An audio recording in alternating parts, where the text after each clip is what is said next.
Nah, kalau batuk pilek karena alergi ini, karena serangannya itu hampir setiap hari, atau kalau dia datang ke tempat yang dingin seperti mungkin di Malang, di Batu, itu lebih dingin daripada kita di sini. Biasanya begitu datang langsung dia pilek karena udara dingin tadi. Itu otomatis berlangsung setiap hari.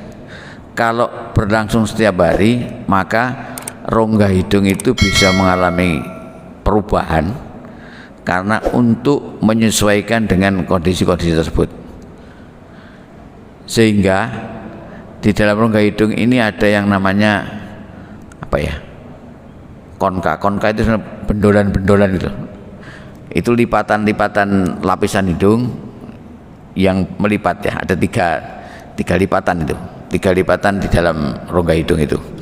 Fungsinya sebenarnya lipatan-lipatan itu adalah untuk memperluas permukaan rongga hidung agar udara yang masuk ke dalam rongga hidung itu bisa dihangatkan, sehingga kalau masuk ke dalam paru, udara itu temperaturnya menjadi sesuai dengan temperatur tubuh.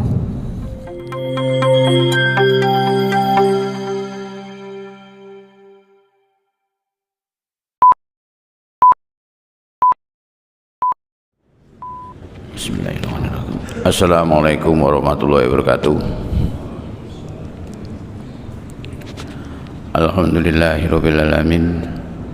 Asyhadu an la ilaha illallah wa asyhadu anna Muhammadar Rasulullah. Allahumma shalli ala Muhammad wa ali Muhammad kama shallaita ala Ibrahim wa ala ali Ibrahim. Wa barik ala Muhammad wa ala ali Muhammad kama barakta ala Ibrahim wa ala ali Ibrahim. Inna Hamidum Majid. Jamaah salat subuh Masjid Darussalam yang saya hormati,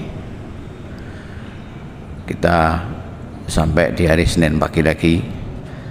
Kita akan lanjutkan bincang-bincang masalah kesehatan jasmani. Kalau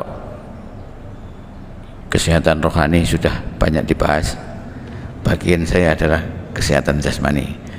Topik akan kita lanjutkan yang belum tuntas, yaitu batuk pilek dan lain-lainnya. Jadi sekali lagi, batuk pilek itu memang menyerang kita hampir 4 kali dalam setahun. Itu sudah menjadi kasus yang ditetapkan bahwasanya memang serangan batuk pilek itu sekitar 4 kali dalam setahun rata-rata ya. Kemudian di antara batuk pilek ini ada batuk pilek yang jadi kronis.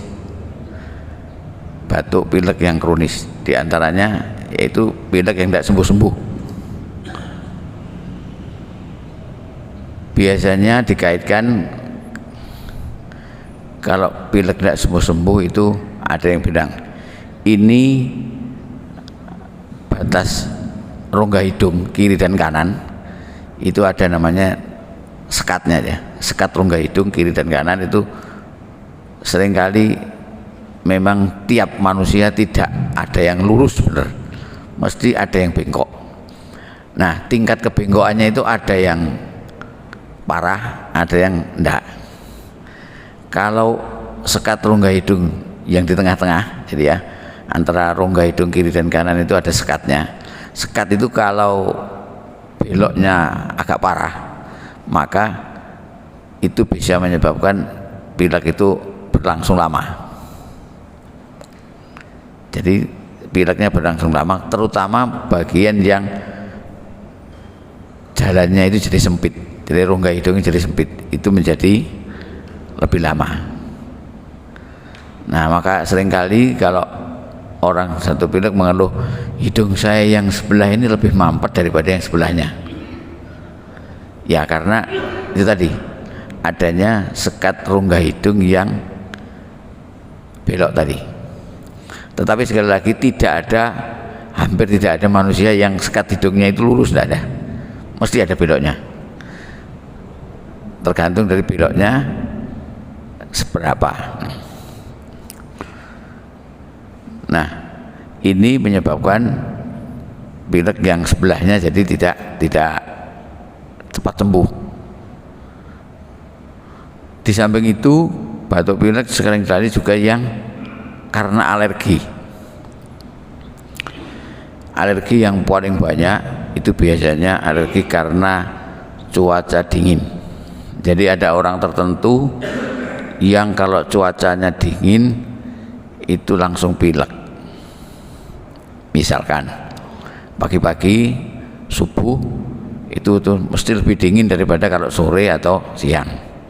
Biasanya orang yang batuk pilek pada waktu baru bangun tidur itu rata-rata karena alergi, dan itu diderita setiap hari. Tiap bangun pagi pilek, nanti agak siang membaik, sore baik, pilek pagi pilek lagi. Itu karena alergi. Nah, kalau batuk pilek karena alergi ini karena serangannya itu hampir setiap hari, atau kalau dia datang ke tempat yang dingin seperti mungkin di Malang, di Batu, itu lebih dingin daripada kita di sini. Biasanya begitu datang langsung dia pilek karena udara dingin tadi. Itu otomatis berlangsung setiap hari. Kalau berlangsung setiap hari, maka rongga hidung itu bisa mengalami perubahan karena untuk menyesuaikan dengan kondisi-kondisi tersebut.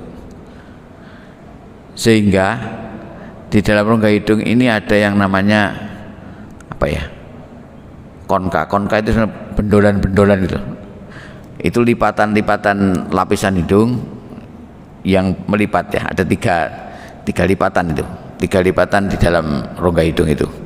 Fungsinya sebenarnya lipatan-lipatan itu adalah untuk memperluas permukaan rongga hidung agar udara yang masuk ke dalam rongga hidung itu bisa dihangatkan, sehingga kalau masuk ke dalam paru udara itu temperaturnya menjadi sesuai dengan temperatur tubuh. Jadi lipatan-lipatan di rongga hidung itu gunanya itu agar udara yang masuk ke dalam tubuh kita sebelum masuk ke paru itu dihangatkan oleh rongga hidung.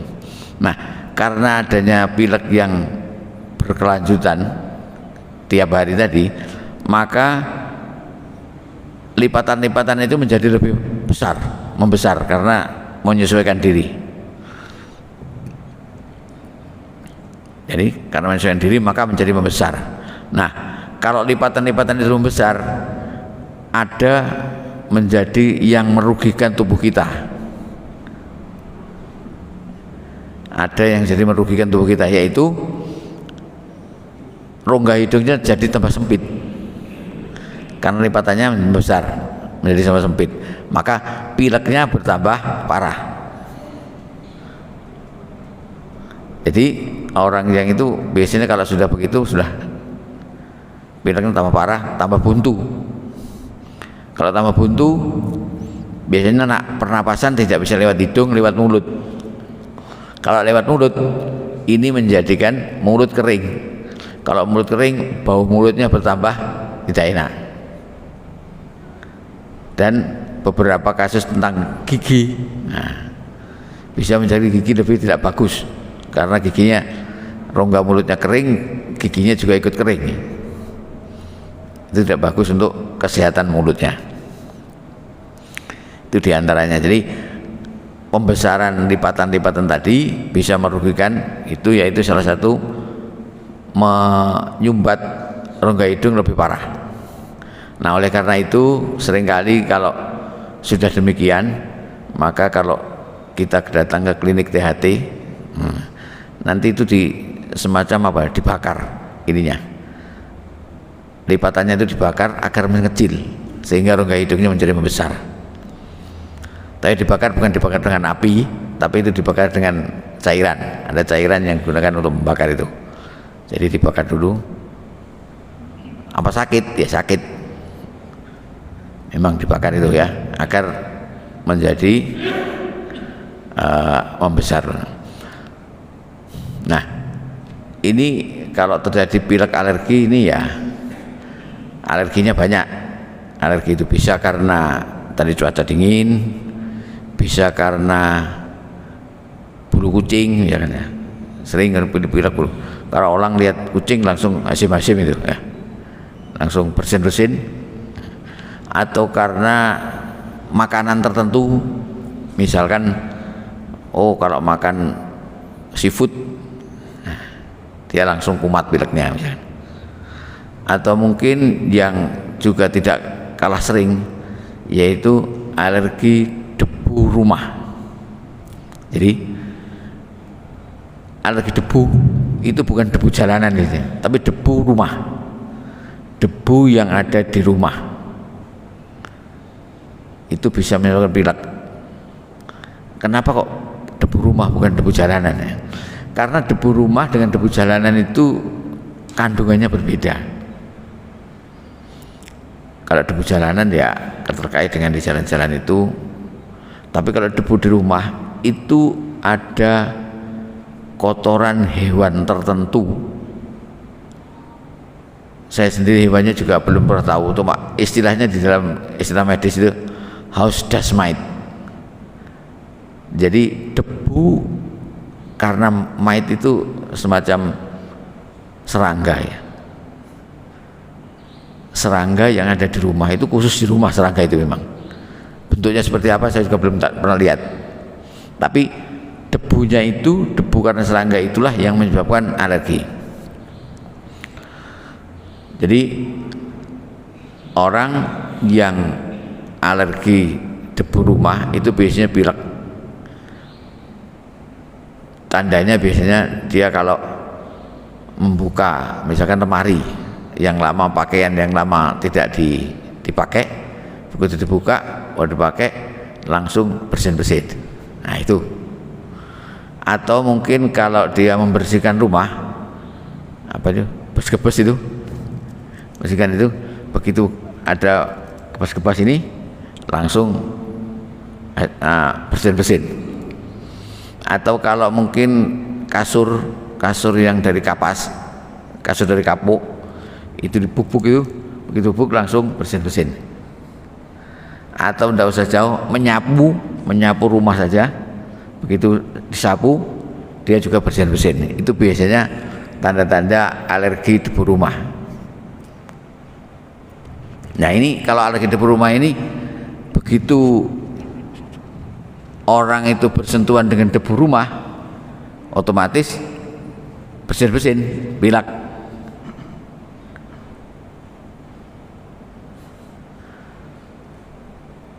Demikian juga kadang-kadang kalau yang bulu kucing tadi, lihat kucing langsung bersin-bersin karena bulu kucing ya. Ada beberapa hal yang terkait dengan itu, mungkin makanan juga itu, tadi cuaca juga, barang-barang itu. Itu bisa menyebabkan pilek yang berkelanjutan. Pileknya lama tidak selesai-selesai karena begitu dia bersentuhan dengan barang-barang itu, otomatis langsung pilek. Karena kasusnya yang paling sering itu adalah cuaca dan debu rumah tadi, alergi pilek, alergi itu, maka ada beberapa tip yang bisa dilakukan untuk mengatasi alergi pilek, alergi karena debu dan karena cuaca tadi. Kalau yang karena cuaca, jadi karena cuaca dingin terutama ya, itu biasanya orang pileknya pagi hari, bangun subuh, ambil wudhu, langsung bersin-bersin itu. Nah ini tip yang bisa dilakukan. Kalau orang yang demikian tadi, kalau begitu bangun tidur itu jangan membuka pintu, membuka jendela. Jadi begitu bangun, nah itu dalam kondisi rumah masih tertutup, tidak dibuka jendela, tidak dibuka pintunya. Nah di situ olahraga dulu, badannya dihangatkan dulu. Otomatis kalau subuh, nah mungkin sebelum subuh harus sudah bangun dulu. Kalau bangunnya keterlambat ya tidak bisa menghangatkan, langsung ambil wudhu, nah langsung pileknya datang itu. Makanya itu caranya harus dihangatkan badannya dulu di dalam rumah itu. Jadi katakanlah aktivitas fisik secukupnya, barangkali 1/4 jam atau bagaimana, begitu hangat barulah pintu jendela dibuka, ambil air wudhu. Nah, tapi itu perlu waktu yang lama dan harus istiqomah. Jangan hanya sehari 2 hari kok belum berefek, ya belum efek, lama perlu. Penyesuaiannya perlu lama. Itu kalau alergi dingin. Jadi agar tiap pagi tidak mudah pilek, ya itu.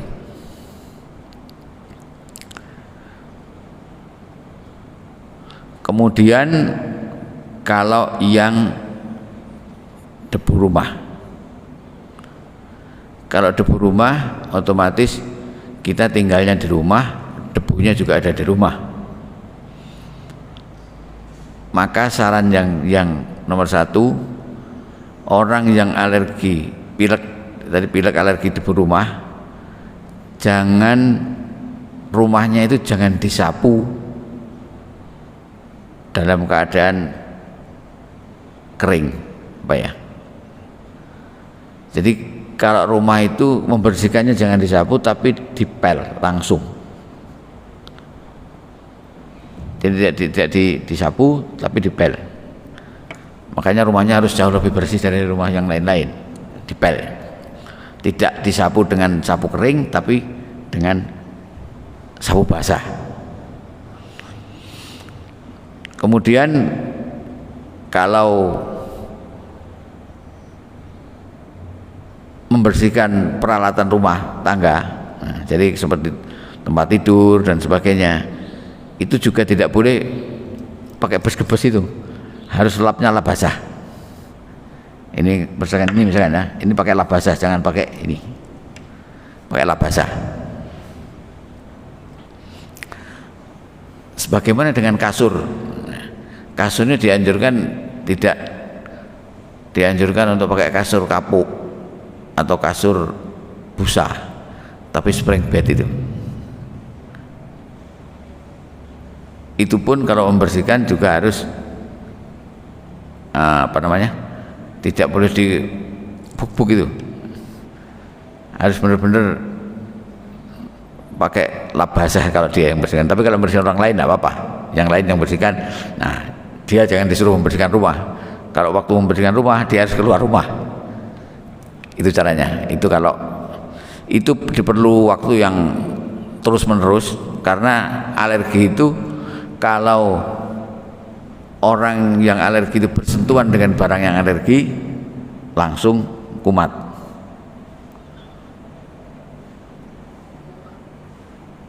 Nah demikian juga kalau pakaian-pakaian lama, nah itu yang ambilkan jangan ngambil sendiri, harus diambilkan orang lain, baru kemudian ditaruh dulu, baru dipakai dia.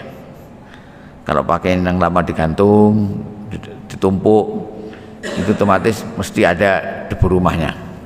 Itu yang membuat dia akan kumat pileknya.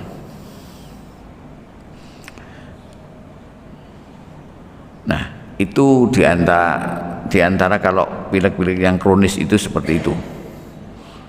Jadi rata-rata pilek yang kronis itu bisa karena kondisi hidungnya, yaitu yang belok tadi, sekat rongga hidung yang belok, parah beloknya. Nah itu kalau belok yang parah tadi itu bisa diluruskan oleh dokter THT. Cara meluruskan gimana? Ya dibuka, dibedel, dilakukan pelurusan sekat rongga hidung. Yang lain-lain yang alergi tadi sama dengan itu. Jadi kalau alergi itu lipatannya bisa membesar, membuntu. Nah membuntu itu harus dibakar tadi. Bahkan kalau sampai parah juga bisa dioperasi, itu dipotong anunya, lipatan-lipatannya dipotong sehingga dia akan kembali menjadi lebar lagi. Nah itu diantaranya pilek-pilek yang kronis, yang dalam tanda petik sembuh kemudian kumat, sembuh kumat dan terusnya. Dan otomatis itu juga membawa akibat kepada daerah sekitarnya hidung. Nanti mungkin kita bahas di berikutnya saja, bahwa yang kronis-kronis itu bisa juga karena akibat dari pilek kronis itu menjadi yang disebut sinusitis. Mungkin sinusitis itu agak banyak, mungkin kita bahas yang pertemuan yang akan datang. Jadi itu diantaranya batuk pilek yang kronis, ada batuk pilek yang tidak kronis atau akut, ya, dengan segala permasalahannya. Sekali lagi, rata-rata batuk kronis yang kronis itu karena beloknya sekat rongga hidung atau karena alergi yang sering. Mungkin itu bahasan kita. Mungkin ada yang pengen didiskusikan. Monggo Pak Taufik. Tadi kalau yang alergi dingin dengan membuka pintu dan jendela, bagaimana kalau yang menyentuh air itu tipsnya? Untuk air. Iya, ambil dulu. Ya itu tadi. Jadi orang yang alergi dingin, jadi sebelum nyentuh air itu harus menghangatkan diri dulu. Jadi begitu bangun, ya, sebelum subuh itu misalnya, belum bangun, maka jangan buka pintu, buka jendela, olahraga dulu di dalam kamar itu. Olahraga dulu mungkin berapa 4 jam atau gimana, setiap hari begitu. Baru ambil wudhu, buka itu ambil wudhu dan sebagainya. Karena itu pun juga perlu waktu yang cukup lama, karena itu berupa adaptasi. Karena kalau yang namanya alergi dingin, begitu dia kena sentuhan dingin langsung pileknya kumat biasanya, otomatis langsung meler itu biasanya gitu. Makanya dihangatkan dulu badannya. Mungkin itu. Kalau sudah demikian pembahasan kita tentang pilek yang kronis. Nah, kalau pilek kronis otomatis seringkali diikuti dengan batuk, karena pilek itu cairan di dalam hidung ini bisa jatuh, ada cairan yang masuk ke tenggorokan dalam disertai batuk, otomatis ya seringkali pileknya diikuti dengan batuk yang kronis juga. Nah, itu ditangani secara, oleh karena itu muncul nanti yang namanya bronkitis tadi. Nah, itu kelanjutannya. Mungkin demikian bahasan kita pagi ini, biar bisa dipahami, tidak usah banyak-banyak. Terima kasih atas segala perhatian dan mohon maaf apabila kurang. Assalamualaikum warahmatullahi wabarakatuh.